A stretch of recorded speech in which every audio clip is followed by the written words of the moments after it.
The more modern one is obviously the demand-paged memory management system. We talked about both, yeah? We finished, I think, talking about both of them. So, which one is better?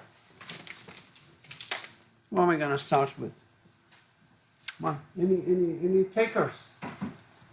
Which one is better? Demand-paged or paged memory management systems? Any idea? Any idea? What do you think? Depends. Sorry?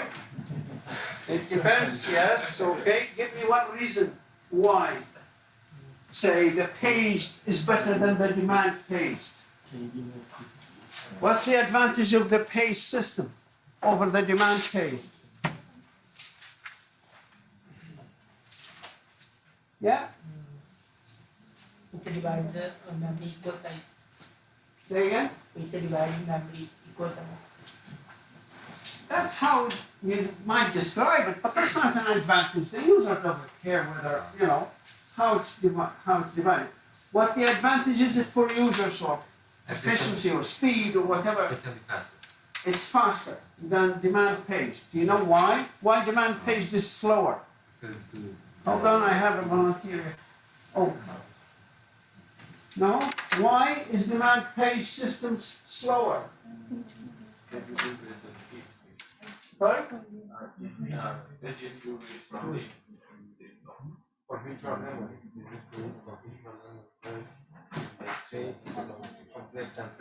Yeah, and what do we call that? Is there a nice name for that? It's thrashing. It suffers from page faults and sometimes thrashing. Do you know what thrashing is?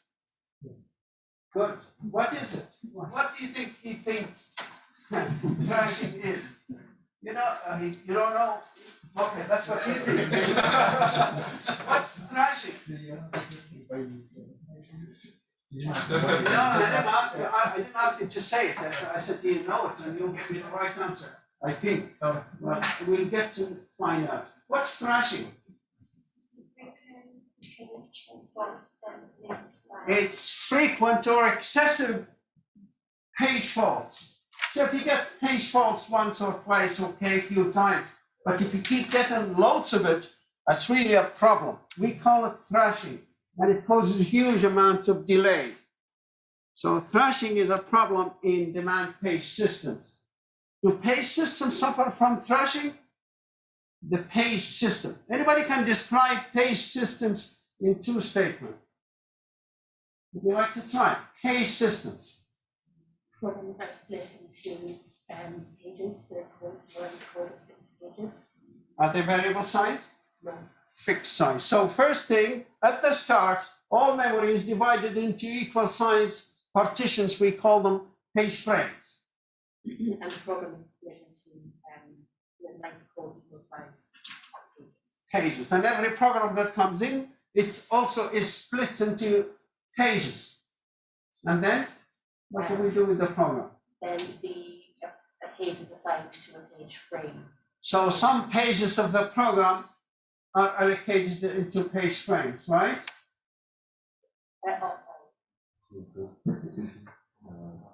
Okay, we're talking about page systems. We said we divide memory into pages or page frames. A program comes in, we split it into pages. Now what do we do?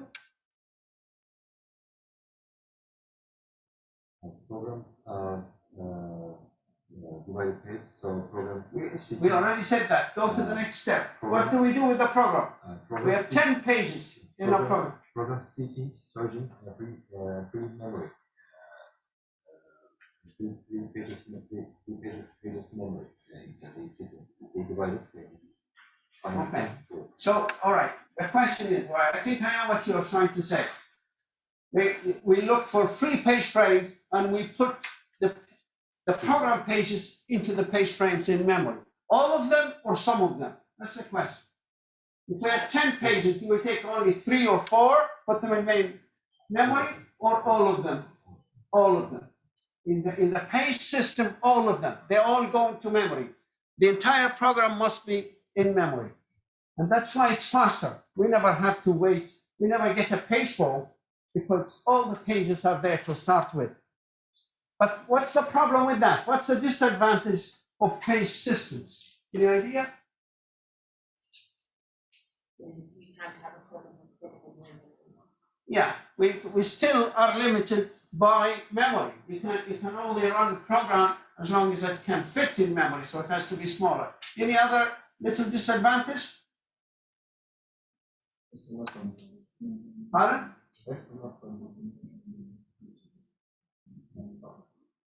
Say it again, I just didn't hear. Okay, what did he say? Internal factor. Oh, it suffers from internal fragmentation. Sorry, it's my. So yes, it does. Page systems suffer from internal fragmentation. Where would you see internal fragmentation in page systems? In the last page frame of every program. Right, okay. What about demand? And it's also one of its advantages that it's less complicated than the demand page system. The demand page system can be quite complicated. More tables and more. I don't know if we talked about this, but did we talk about the policies? First in, first out, and most recently used? Did we see the trace diagram, page trace diagram? I knew there was something that, yeah. Okay, so in demand page systems, the way to describe it is we say when the computer starts, memory is divided into equal size partitions, we call them page frames. And this is now demand page. And a program comes in, we put it into virtual memory, into the hard disk, the part that we call virtual memory. That's an extension of memory, kind of, and split it into equal sized pages as well. And we take some pages, not all of them, not necessarily all of them. Let's say a program has 10 pages, we take 3, we allocate them. And we put them in main memory. And they start running. They'll be calling one another. But if they call a page that's not in main memory, that's what we call page fault. We stop, and we call the page fault handler that goes and brings a page. And has to take one of those 3 pages out. So every program, when it starts, we allocate it 3 page frames, or 4 or 5, whatever we decide. And they're free. And you start bringing the pages one at a time. But once you fill your 3 pages, now to bring another one, you have to take one out. Now, which one you take out, you need to select. If you have 3 or 4 pages in main memory, and you want to bring in another one, and you have to take one of them out, which one of these to take out? Now, there's a policy that decides that, and the policy is defined by the systems administrator. So let's go through a couple of examples here.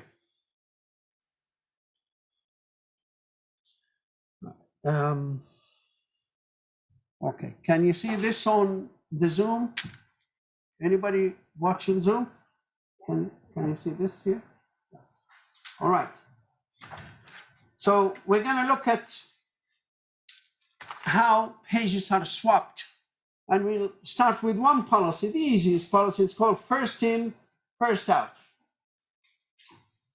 And this is the kind of question you might get in an exam. So you need to understand how it works so you can implement it. Right. First, you're told a program will go through the following sequence. A program might have 5 pages, and we'll call them according to this sequence. So maybe it'll call page number. The pages can be numbered 1, 2, 3, 4, or we can name them A, B, C, D. So whichever one, doesn't make any difference. So let me try the A, B, C first, but then we can switch to the numbering system. So page A, the program calls page A, that runs a little bit, and then calls B, and then B calls A again, and A calls C, and C calls D, and D calls B, and B calls A, and A calls D, and then D calls B, and C, and D, and A. That's how the program will actually work. Okay, so I don't know how many pages we have. We have 4 pages.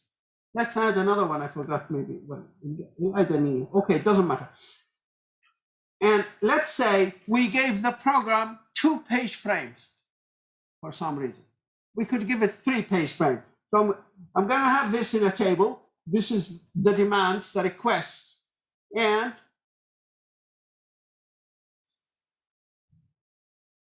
these are actually the page frames. So this is page frame 1 and page frame 2. Not clear enough yet. So at the start, they're both new, clean, but they're empty, they're free. They're both frames are free. And we say, okay, start running the program. Usually the first page is always the one to run, page 0 or page 8. So now, okay, if we say to the CPU, run this program, say, okay, where's the page? Where's the code? Is the code in main memory? No, it's not. Remember, this code, all the pages are in virtual memory somewhere on the hard disk.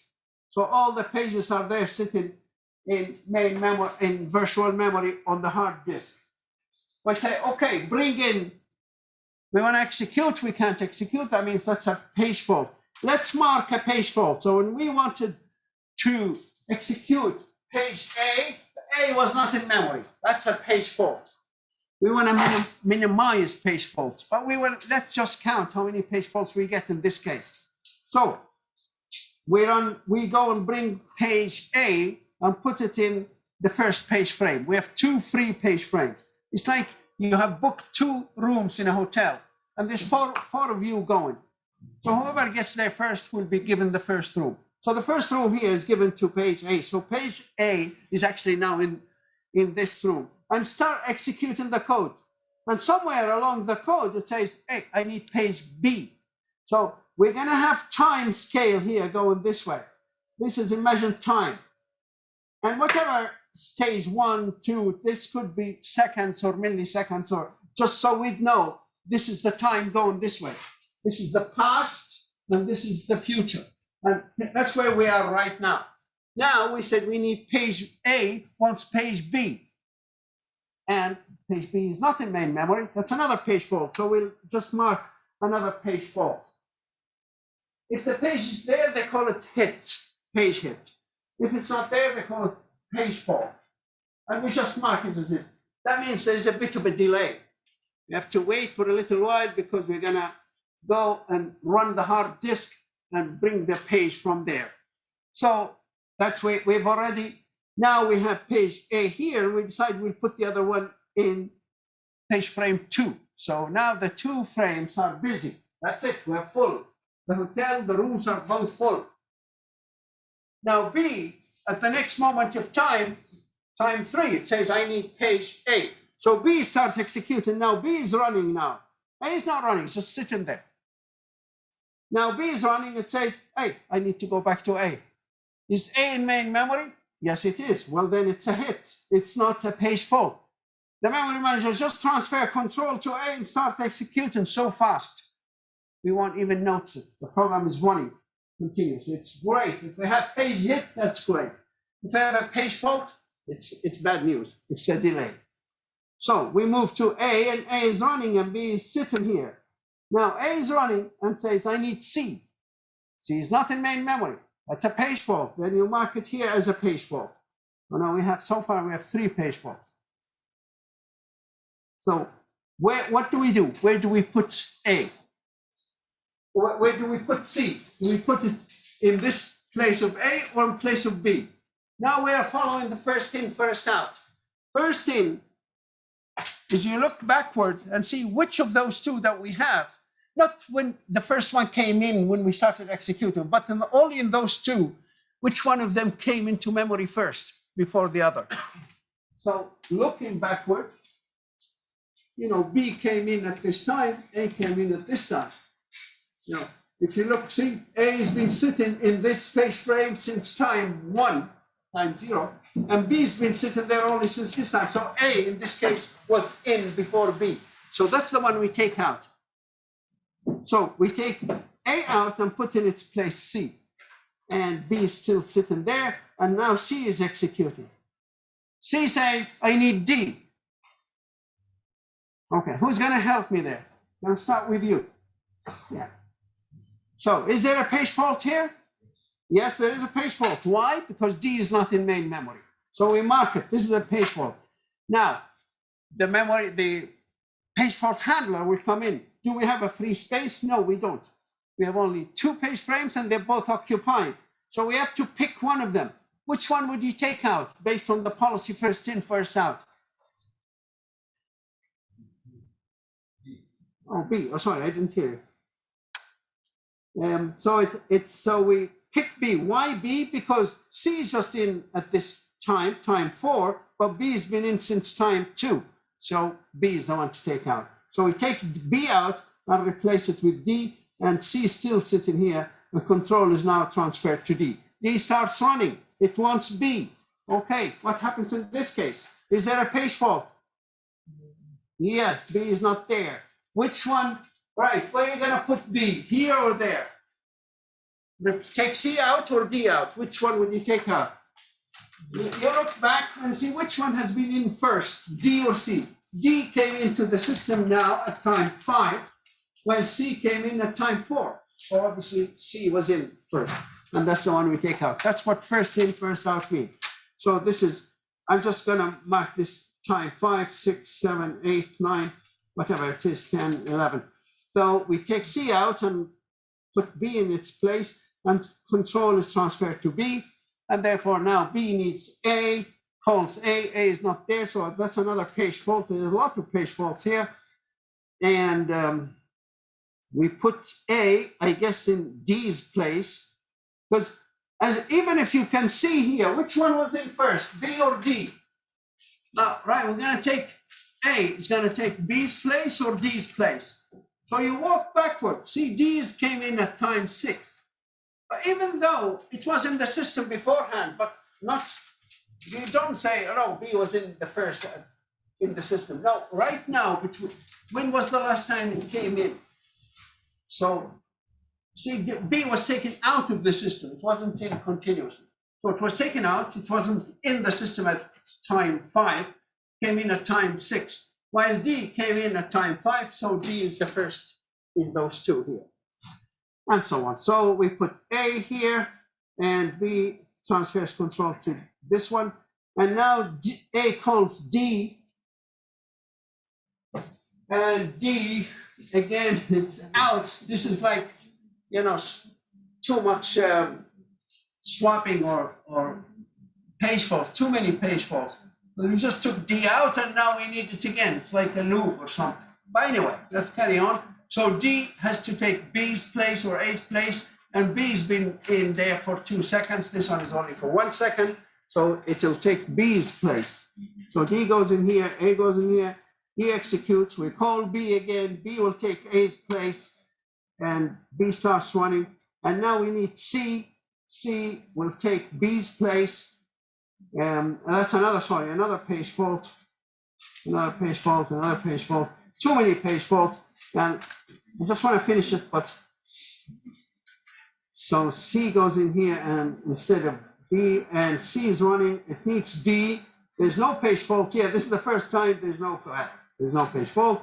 Controls transferred to D, and D calls A. There's a page fault when we call A, and D's been in since time 8. C has been in since time 10. So D was in first. It will be removed, and that's it. And this is the page follow-up diagram.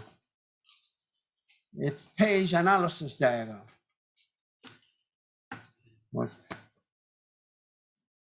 So this, what's the point of this? It tells us how many page faults we had in this run using those 4 pages with those demands, requests, when we were only given 2 page frames. It is normal. It's the normal. If we give this page, imagine if we give this page 4 page frames, how many page faults do you think we'll have? This program has 4 pages. If right at the start we give it 4 page frames, then apart from the initial loading up of every page, initially there'll be 4 page faults, but after that, there'll never be page faults because all the pages are going to be in main memory. And that's the best situation if we can. But of course, sometimes that's the reason why we get demand page to reduce the number of frames so we can run more programs simultaneously. If you give every program all the pages it needs, you may not be able to run the same number of programs because memory wouldn't be enough. But the idea is if we had more page frames, let's say if we had 3 page frames, we definitely would have got less page faults. And if we had 4, then we'll have 0 page faults, or apart from the initial page fault.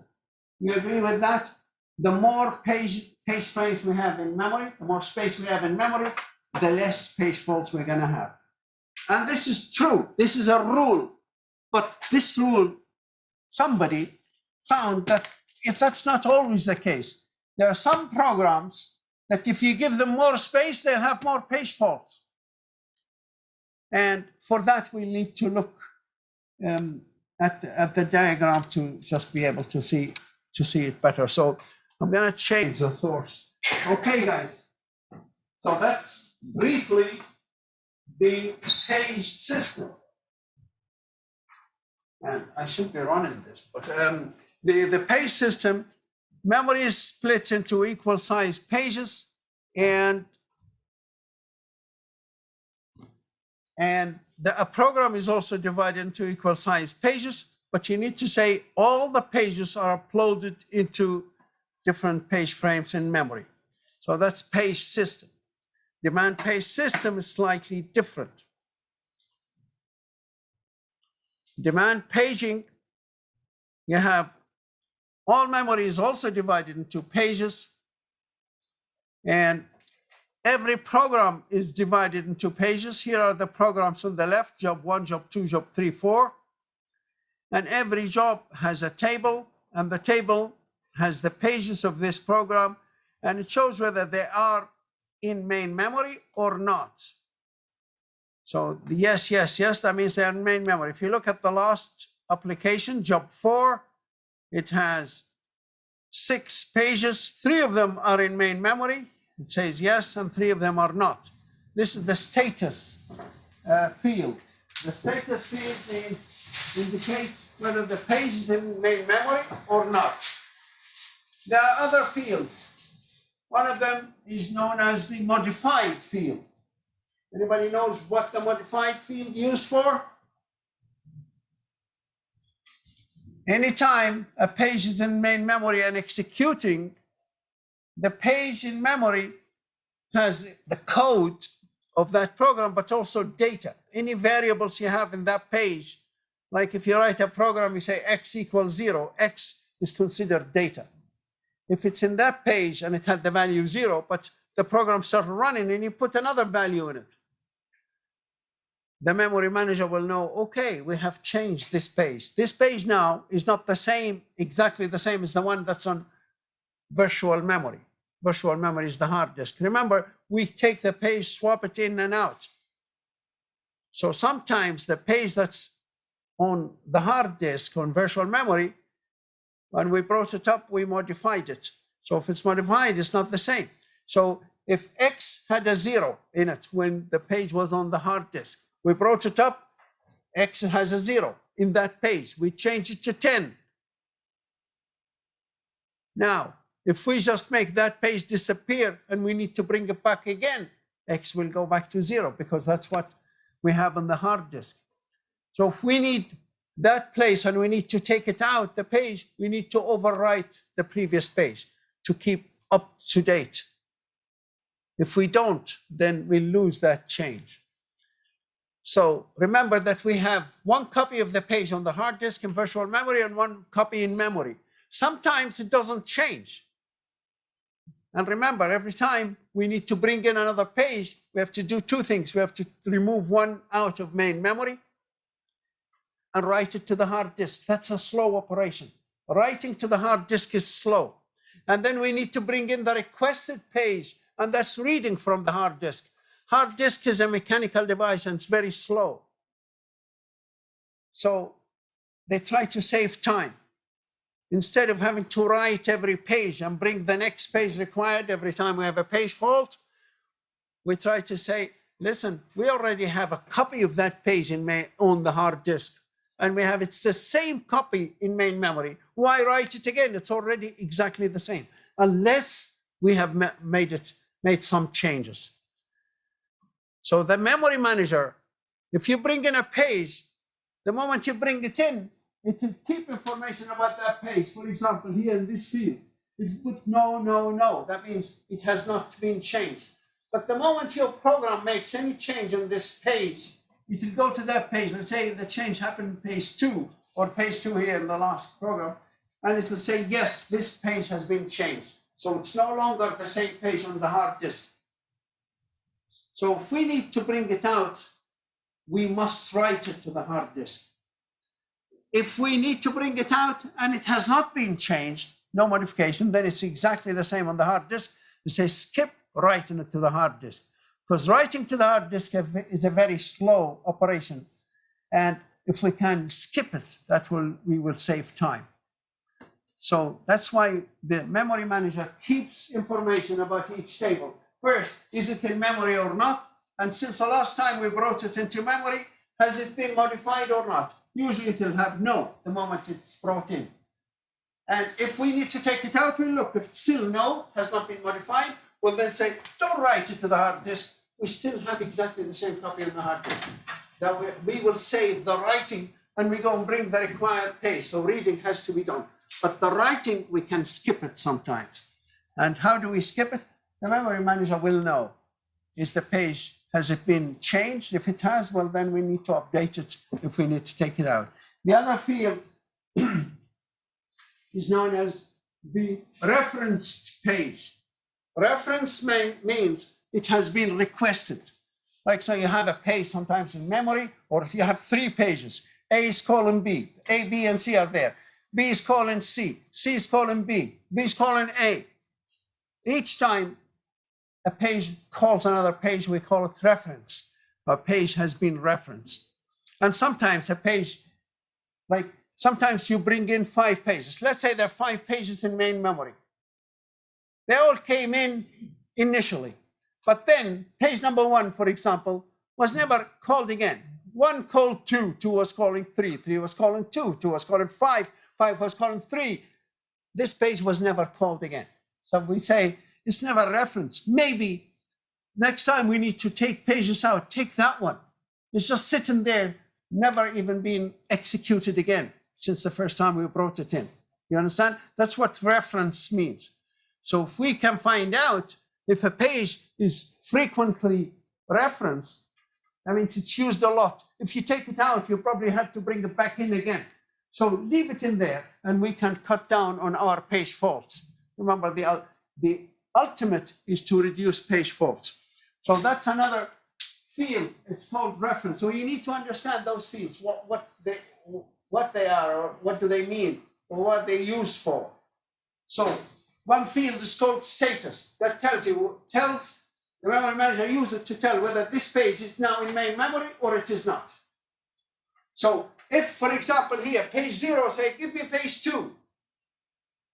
The memory manager, first thing it says, is page 2 in main memory? How does it know? It goes to the table of that page and look for page 2 and say, yes, that means yes, it's in main memory. Where?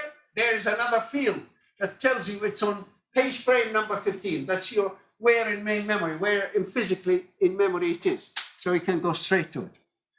So one field called status, it tells you whether the page in main memory or not. Another field called the page frame or the address in main memory. You just know which page frame you are, and you can work it out. You can, with one calculation, you can go directly to that space. And then if we need to take it out, do we need to write it back to the virtual memory or not? Well, has it been modified? If it has, then yeah, you must write it. If no, it has not been changed, then no, we still have exactly the same copy on the hard disk. So we don't need to write it out. So we save a bit of time by skipping writing it out. The next one is, has it been referenced? And there are some other fields, there are some systems that use another field. Let me go and see if, where's that field? There. There's another field. Sometimes it's used, and it shows the frequency of use. How frequent has this page been used? How do they do it? How does the memory manager do it? Also in the page table, it could have this field. Only once, not all these times here, but just once. And it's called the frequency field. And how does it work? It has 1 byte, which is not big, it's 8 bits. And every time it brings a page in, it goes to the leftmost part and turns it into 1. Every time a page is called or referenced, if page 1 says, I need page 4, it will go to page 4 and turn the bit on the left to 1. Even if it was 1, it just makes sure it's turned into 1. Otherwise, it's 0. And every, say, 10 millionth of a second, at periods, equal periods, so maybe 10, 20 millions of a second, the whole thing, this field, all of them are shifted to the right. You know, shift? Every bit will be moved into one place. And the last bit is just lost. And we put a 0 here in its place. That's called shifting to the left. That's one operation that computers are good at. The basic operations that computers can do. It's called shift, if you have not done shifting. But shifting is just push all the bits to the right. The last one is left. So there are some operations called circular shift. That means this bit is put there on the other end. But this side, no, ordinary shift. That means you push everything to the right, all the 8 bits. The one that goes beyond the 8, the last one is lost, and a 0 is replaced in there. This is done every 10 or 20 millionth of a second. Every now and again, we do a shift to everybody. So what does that tell us? But every time a page is called, we turn the bit on the left to 1. So imagine this is after 1 shift period, right? The field is only once, but now I'm showing you the same field, but after 1 shift. So after 1 shift, some pages, all the pages are shifted to the right, and page number 1 was referenced, so we turned this bit 1, and maybe page number 1 ran and called page number 6, so we turned it to 1. 6 ran, called maybe 2 or no 3, and number 3 was turned on, and this is during the period after the first shift. And then they were shifted again, and they're shifted, and then we don't shift anymore, but they are working, they're calling each other. So, and everyone that gets called, we turn it into 1. So at the end, imagine after a few shifts, it's the same field, but look at the far right column there. If you look at this, and you look at the top page, page 0 or page 1, as you can see, it has been used quite recently a lot. It was called 1, 2, 3, 4, 5 times in the last, say, I don't know, half a second or quarter of a second. This one was called 3 times. This was called twice. This was called, so you can tell which one is frequently used and which one is less frequently used. You can also tell which one most recently used or least recently used. As you can see, the ones on the left has 1, that one, and that one, they were used just maybe at the last shift. Before the last shift, they're called. They were called. So they were used quite recently. While this one here hasn't been used for 3 shifts. So that's the least recently used. Okay, so we can have the most recently used, not frequent, most recent, and the least frequency used. Some students sometimes get mixed up with what's the least frequently used. The least recently used. The least recent is the one that you have not used in the immediate past. It's been quite a while since you used. If a minute ago you had a cup of coffee and 10 minutes ago you had a cup of tea, which one is the most recent? The tea or the coffee? Yeah, Okay, and the least recent is the one that you haven't done in a long time. Oh, good. I used to have, students have a lot of problems with this. If you have no problem, great. If not, clear it up. Because least recently used is one of the policies that's used. But that's how, with 1 byte for each page, the memory manager can find out so much about them. Can find out who were used more frequent than others, who was the one that was not used at all or less frequent, and who was the one that was used most recent and who was used the least recent. And based on the policies, if we say go for the most recent or least recent, then you can pick the page that's least recent and that's the one to take out. So this is used to help the memory manager decide which page to take out based on the policies that the system administrator will decide. So here's an example. Remember, it's only one field. It's not 8 of them, but there. But after one shift, it will turn into this. See, we shifted everything right. Here you can tell, okay, those 2 pages or 4 pages were referenced, were used, the last maybe switch. Now I'm going to go to the very end, the last one. Now, which page was the most frequently used? It was used more than all the others, based on that. The one that has more ones, that means every one is a call to that page. So every time you call a page, we turn it to 1. But this is over the last 8 periods of time, 8 seconds, let's say. But of course, it's a lot less than a second. But so which one is the most frequent? Which page? Which page is the most frequent? Which page is the most frequent? You need to be able to figure this out, guys. 0. Page 0 is the most frequent. How do you know that? There, it was called. Every time there is a 1 here, that means we called this page. Like there was a call to this page. This page ran for a little while. This one ran or was actually referenced 1, 2, 3, 4, 5, 6 times, more than any other one. So that's the most frequent page. But which one is the most recent? Most recently used page. Page number 1. And which one is the least recent? Yeah. Which one is the least recent? 4. I can't hear you. 4. 4 is the least recently used. What does least recently used mean? We haven't used it in a long time, right? Most recent is the one you've just used now, immediately, in the past. Least recent is the one. So which one is the least recent? You need to clarify the word least recent in your head. If you are told in an exam, which one is the least recently used? Which one would be the least recently used? Page 5.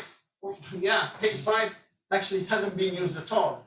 And of the ones that were used, this was used, let's say 3 seconds ago. This was used 1, 2, 3, 4, 5, 6, 7 seconds ago. So that's least recent than this one. This is more recent than that. Okay, so you have to start finding out. This is time. This is time in the past. This is the past, and that's the future. So in the past, say 4 seconds, for example, this was used 3 times. This was used once. But this is the most recently used one.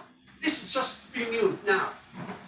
And the next one after that was this one. And after that, those 2 were used at time 3, and so on.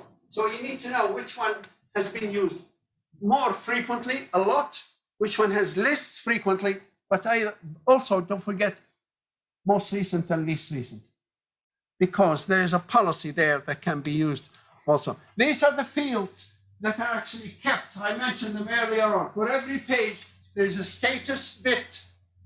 What's the status bit used? What does it mean, the status bit, whether it's 1 or 0? 1 is used and 0 is not. No, not for the status field. What's the status field mean, if it's 1 or 0? 1 It has been used? Busy? No. What's the status field? in main memory. If it's 1, that means that the page is now in main memory. If it's 0, it's not in main memory, it's on virtual memory. What about the reference bit? What does the reference bit mean if it's 1 or 0? What does it mean, 0? What does 0 mean or 1 mean? Reference bit. What?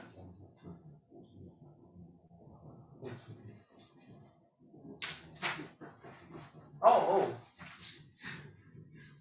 But what's the difference between those two pages, page 0 and 1? 0 has in its reference bit 1, and page number 1 has a 0 in its reference bit. What's the difference between reference bit? A reference bit is 1 or 0.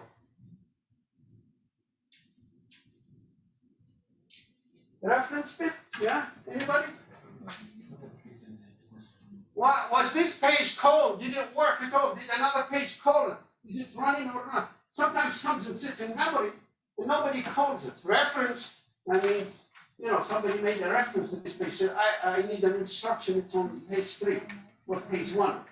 If every time, the memory manager, every time it has to go to a page and run it, it puts 1 here in its reference bit. So we know it ran or it didn't run at all. But it doesn't tell you how frequent. You need the other field that tell you how frequently it was used. What about the modified bits? What does it mean? Don't tell me modified. That doesn't tell me much. What's the modified?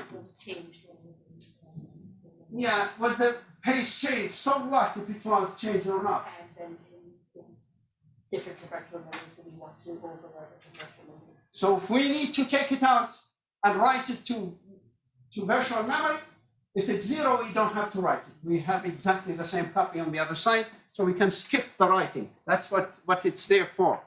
So you need to understand those fields for every page while they're executing. And what does a page frame mean for any page? What does a page frame indicate? Let's say page frame 200. What does that mean? The page frame field in the table for pages, what does it mean?